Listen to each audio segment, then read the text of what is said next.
Hey guys, my name's Samuel Leeds, and on this video I'm going to be taking your questions, your burning property, niggling investment questions, doing my best to answer them here on the spot live. So I'm going to go through last week's Sunday Q&A and answer them. Now listen, I always say this, while I'm answering questions, if you get a secondary question that just pops into your brain, just comment it below. If you have an unrelated question that pops into your brain, just comment all your questions, property related, bang them below. I'll do my best to answer as many as I can next week. Let's see what we've got this week. Eco Clean Green says, buy to let or holiday let? Husband and wife team, first time investors. Buy to let, because holiday let's more complex than a buy to let. And if you're first time, I'd say start with just buy to let and then maybe move up to holiday let down the line. Holiday let, husband and wife team, screams out to me feelings and romance and all that. And when you're trying to make money in property, you just want to keep your feelings and your formulas very separate. So yeah, it's very easy when you're doing holiday lets to get drawn into the kind of, oh, this feels nice and we can stay here ourselves. No. You're better off to just make money. Make money, and then with the money that you make, then you can go on holiday wherever you want. But don't try and tie investment up with holiday. Not to say holiday lets can't be a good investment, but I'd probably be inclined to say start with buy to let. What else we got? Chris says, opinion on buying your way to financial freedom. For example, taking a £10,000 loan out, paying a rent-to-rent deal sourcer for maybe 2 deals that stack very well. Loan also pays for furniture deposits, etc. Listen, no, I don't like that idea at all. And the reason I don't like it is because you are so vulnerable if you do that.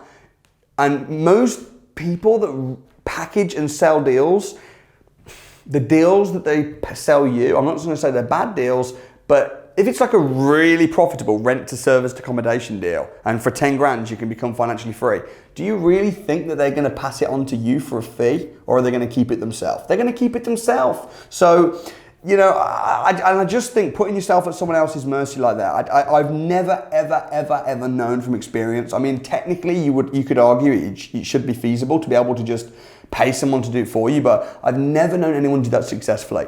Every single one of my students and myself who's financially free has all learned how to do it themselves and then gone and done it. And then if you want to pay someone to do it for you to grow it, that's no problem, because they can't pull the wool over your eyes because you know how to do it. And what you'll find is, even myself, I pay deal sources to find me money, but they can't BS me because I know the industry better than they know it. So they'll say, give me 5 grand for this deal. And I'll go, okay, no problem, let's have a look. Actually, I don't like this deal because look, have you done this? Have you checked this out? Have you checked that out? No, I don't want that. And then it might take me 3 or 4 deal sources and before I can go, actually, that's really good. Like, having deal sources is almost like a glorified estate agent, you know? So you can't just pay them to make you financially free. I just think you've got to figure it out yourself. So what I would do is I'd get a £10,000 loan out and I'd pay for my education. People say, Samuel, you only say that because you run training courses. No, I run training courses because I believe that in my core, so don't get it twisted. But yeah, just get educated, man, for sure. Don't try and pay anyone to do it for you because it just isn't gonna happen. I'll be attending your crash course soon, as I appreciate your content. Quick question, when buying a property, do I need to get my own surveyor? As the solicitor said, the bank one doesn't cover the structural condition. They will probably cover the structural condition. And the only value for the lender's benefit, is the lender's survey not sufficient? Okay, the lender's survey is good, but I would also recommend getting an independent building survey. Listen, if your house sucks, okay, if you're buying a house and it sucks, let's say it's got structural problems or it's got a mine shaft under it or you're paying over the odds for it, when the lender goes to look at it, they're going to be lending you the money to buy the house, usually maybe 75%, let's say. So they're not going to give you that money if the house sucks. They're going to be like, this house sucks. And they're always going to come out and look at it and check up on it. However, they're not going to give it the thorough inspection that an independent building survey would do. And they're not going to have the same sort of cover, insurance and guarantee if something does go wrong as an independent building survey would do. So that would be my advice. It might cost about £300 or £400. I wouldn't bother getting a home buyer's report or anything like that because it's just a waste of money. But I would definitely, before buying any house, definitely get an independent survey on it. It's worth its weight in gold. Nick W says, hey Samuel, hope you're having a good day. I am having a good day, thank you. I have a really interesting question. How do you talk to investors and convince them to invest in you? I don't convince anyone to invest in me. In fact, I make my investors convince me that they should be investing in me. Because when you try and persuade someone, I mean, I love sales, okay? I love sales. But everyone in sales teaches you how to overcome people's objections. I don't ever do that. I don't overcome people's objections. I don't say, hey, why don't you invest in me? I don't want to because of this. And try and get into an argument with them. What I do instead is I attract them to me. And I think when you attract people to you, I mean, I don't have a problem with people wanting to invest in my business to the point where now it's almost the tables have turned. Now I'm investing into other people's businesses. And that's because I've positioned myself so well. I've educated myself so well. I've become so good and I've become so valuable in this property niche that it's not difficult doing business with people. Everyone wants to do business with me. So you've got to get yourself so friggin' good. So good at business, so good at property, such a good money maker that people want to. And how do you do that? Comes down to getting educated, man. Get educated and tell the world what you do and don't be afraid to toot your own horn. Sometimes people say, Samuel, you're so arrogant. You're so, listen, if I don't toot my own horn, no one else is going to do it for me. Same with yourself. Toot your own horn and don't be afraid to do that because otherwise no one else will. But make sure it's true and authentic. Hope that helps. Demaya. What happens after we become financially independent? Can we literally travel around the world and do whatever we like? Or have we got to be always around our property and manage it? And if we can establish a payment method for the tenant to pay every single month, is there another way? Blah, blah, blah. All right, listen.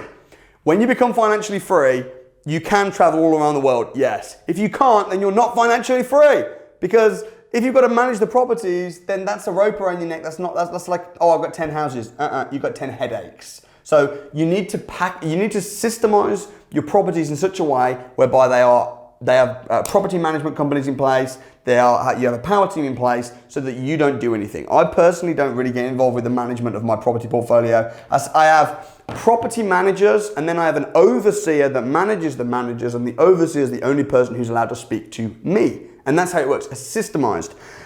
However, you probably won't just want to spend your whole life traveling the world because it will get pretty boring. You'll probably, when you become financially free, you'll get so addicted to growth and success and significance, you'll find a mission. And then it just becomes not about the money. Like, maybe it'd be a charity, or maybe it'd be family, or maybe it'll be, I don't know, whatever. Like, my mission is this. I love doing YouTube and teaching other people how to do it. I get a kick out of it. Your success is my oxygen. That's my mission. So I think, yeah, but you need to be able to travel the world. You probably do it for a month or two, then get bored, then get a mission. That's the freedom formula, baby. What else we got? Zach Benmula. I hope I'm pronouncing this right. Hey Sam, we love your videos, man. You're a real inspiration. Just a quick one. Is it true you cannot get a mortgage for a property that has a tenant in situ? Do you invest in those types of properties? No, it's not true. You can get a mortgage with a tenant in situ.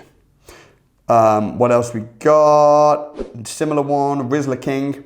Always look forward to your Sunday evenings. I know they're the best. When property sourcing, is it a good or bad thing to have a property already with tenants in place for an investor? You can do it. Listen, if you've got tenants in place already, as long as they're good tenants, and as long as if you buy it and keep them, you're making a good return, it's great. It's fantastic. I mean, yeah, just make sure that when you buy it, the solicitor knows and he's in the loop, and you make sure you have, your contracts all good and everything. But yeah, I like buying houses with tenants already in there. Samuel, how do you find out if an area is affected by Article 4, says Tommy Roberts? You ask the local council. You ask the council if there is Article 4 in it, and usually you can find it on Google. Another question there's a lot about Article 4. Harry Manyard, do you think the entire UK will soon be all Article 4? Yes, I do. I think that in 5 years' time, definitely 10 years' time, but maybe 2 years' time, we'll look back at 2019, 2020, and we'll say, those were the days when you could buy a house and just rent the rooms out without having to get planning permission because of bleeding Article 4. And then people will be like, oh man, you were so lucky back then, having all this information on YouTube, being able to go to free property crash course, being able to just buy a house and rent the rooms out. Now Samuel's moved away, and now there's Article 4 everywhere, and now isn't it difficult? Yes, I mean, these are the days for sure. And my favorite thing to do is to find an area that's gonna be Article 4 that's not yet, Buy a house, convert it into a HMO, rent the rooms out, and then when the Article 4 comes in, bang, bang, bang. I have automatic planning permission, grandfather rights. It's my favourite thing to do. That's what I'm doing at the moment like crazy. They're bringing Article 4 into Birmingham, June 2020. Guess what I'm doing right now? I'm buying in Birmingham. I'll have the grandfather rights. We talk more about this at the Property Investors Crash Course. If you haven't booked on already, book on right now. It's in the link. It's free on the house, baby. Okay, Lil Pump, sorry. Can you be a property sourcer without being a British citizen? Yes, you do not have to be British to be a deal sourcer. I've interviewed many people on Winners Wednesday, Florian, even people that live outside of the UK. Like there was a guy called Jan who lived in Holland or Poland. I think he was Dutch but lived in Poland. He was deal sourcing in the UK and didn't even live here. So yes, you can. Okay, would getting visible tattoos on the side of my back and neck and hands affect me in any way in property? Maybe. I don't know. I wouldn't judge you, dude. Like, if you had tattoos on your face and stuff, I mean, I'd do business with you if you were going to add value to me, but I probably wouldn't do it, man. I probably wouldn't do it because some people are probably going to be, they're going to judge you because unfortunately people do judge appearances. I just keep neutral, you know, just keep neutral. So that's a real random question, but I like it. If you had £1 million, what would you invest it in? Terry Barrett, what would I do with £1 million? Well, I do have £1 million, and what do I invest it in? Last year I bought a castle and I'm renovating it into apartments. Big deals. Big deals are just as easy and take just as much time as small deals, but you get paid with extra zeros. So big deals are where you want to go. However, you always mess up on your first deal. So it's better to mess up on a small deal than a big deal. So if you're just getting started, start small. Even if you've got £1 million, it's irrelevant. If you're new to this game, start small, learn from your mistakes, and grow bigger. Listen guys, that's all we've got time for today. I hope you enjoyed it. Please do comment your questions, thoughts below. I'll do my very best to answer as many as I can next week. Peace out. I'll see you soon.